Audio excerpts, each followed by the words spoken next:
What is up, my friends? You are very welcome along to this special edition of Anfield Agenda because I'm going to be giving you guys my thoughts on Jordan Henderson's goodbye video to Liverpool Football Club and its fans. As we know, he is about to join El Ettifaq and join up with Steven Gerrard over in Saudi Arabia.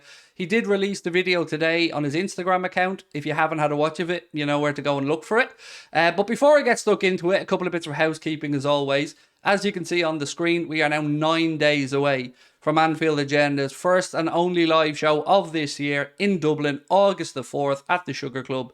If you want to come and see us, you need to be over 18 because it is an over 18s event, and you can get your tickets in the link in below this video in the description or at thesugarclub.com. So again, thank you for your support, and don't forget, please do drop a like on the video, hit that subscribe button, and let me know your thoughts on what I'm about to say in the comment section. So look, I watched the Jordan Henderson video and a couple of things stood out to me. This is just my opinion. Everybody will have varying opinions, and I'm not here to tell you that I'm right and you're wrong. I'm just giving you my honest assessment of what I watched. I found the video to be extremely insincere. I found it to be very tough watching. Yes, you've got to compartmentalize the situation. Well, at least I try to compartmentalize the situation. So we've got Jordan Henderson, the servant to Liverpool Football Club, who led us with distinction, who captained us and won every trophy possible to win.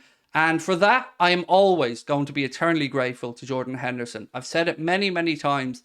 I feel like he's been an exemplary leader at the football club, and he has tried to portray the values of Liverpool Football Club always. So from that perspective, it's very, very difficult to come on here to react to him leaving, particularly about why he's leaving and where he's going to. And we can't ignore the elephant in the room, the sports washing and the other bits and pieces that provoke lots of reactions when we discuss them.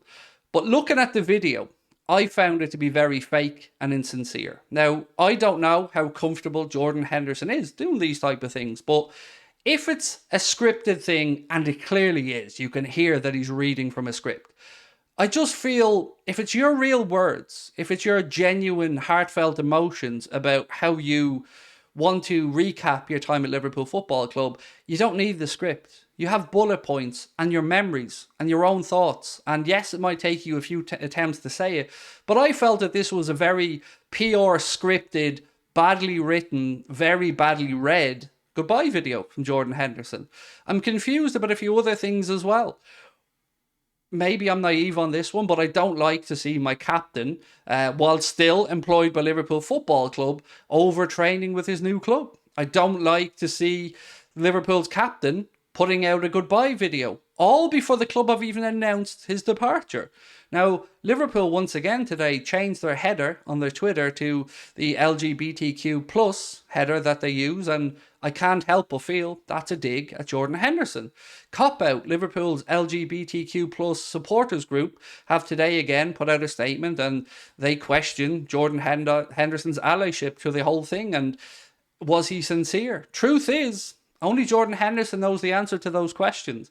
And there are lots of different opinions on this. Some people think he's doing the right thing for his family and he owes Liverpool nothing. Others feel like it's just a life-changing amount of money that nobody could turn down. And nobody has a right or wrong answer to this. I just feel it's a very sad ending to what has been a brilliant leadership of our football club. To see Hendo go out this way, with fans divided on how it's ended, with the video that I just don't think was very good, to be honest with you, it feels very anticlimactic because he should have gone with huge fanfare, with a massive thank you, with, you know, a lap around Anfield to say his goodbyes, with everything that comes along with the great service that he gave to our football club. But it's not. It's a letdown. It's weird. It's strange. It's eerie. And honestly, I don't like where we are in the world right now of football. You know, it's very difficult to be a football fan and have to walk a moral tightrope, to have to understand finances, to have to understand all these crazy things that we really shouldn't have to care about. We're football fans. We want to see what happens on the pitch. We want to celebrate those moments. We don't want to have arguments with other football club fans or our own fans about our particular stances on human rights or where money comes from. It's weird. And football's in a really weird place right now. And I hope it settles down again soon. But I can see the money and the influence that Saudi Arabia currently have in sport going away anytime soon. So I feel we will still see players doing what Jordan Henderson has done and taking the money. Now, if you look at it from the cold light of day, we're losing a 33-year-old who would have had relatively few minutes this season, in my opinion. And I think he would have been told that when he spoke to Jurgen Klopp. I just wonder, could he not have had this conversation before the summer break? Could he not have given the manager a little bit more time to maybe plan for potentially losing his captain? That's just my take on this. Again, I'm not trying to tell you guys how to feel. I'm not trying to say you're right or you're wrong. It just doesn't feel right to me. And with regards to Steven Gerrard, I often get asked as well, what do you think of Gerrard's role in Henderson's departure? And I truly don't know what is in Gerrard's mind. I don't know if he looks at this that maybe he's doing Liverpool a favour, getting £13 million for a 33-year-old, or maybe he doesn't care. Maybe he just wanted Jordan Henderson there because he sees him as a good leader and a good friend, and he wants to give himself the best possibility to succeed in his new managerial role. I just find it, again, very weird.